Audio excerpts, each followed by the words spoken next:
अच्छे सुन पिया जी हमर अंगना अच्छे सुन पिया जी हमर अंगना सजना सजना सजना सजना सजना सजना सजना सजना अच्छे सुन पिया जी हमर अंगना अच्छे सुन पिया जी हमर अंगना सजना सजना सजना सजना सजना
परसों परसों कहीं गंद गयो परसों अब बीत गए परसों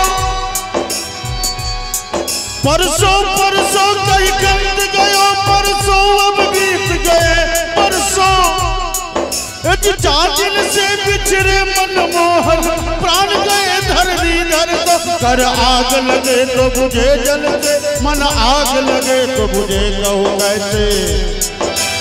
जियान बिया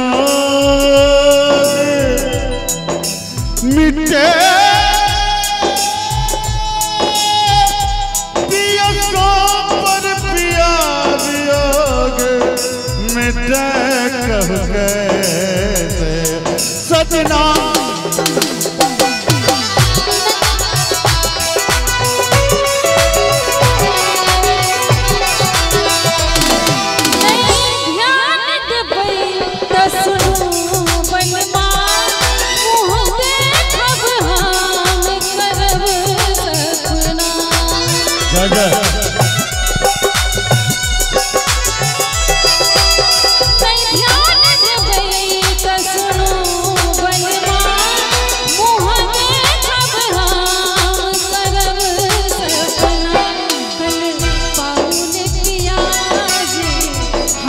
आत्मा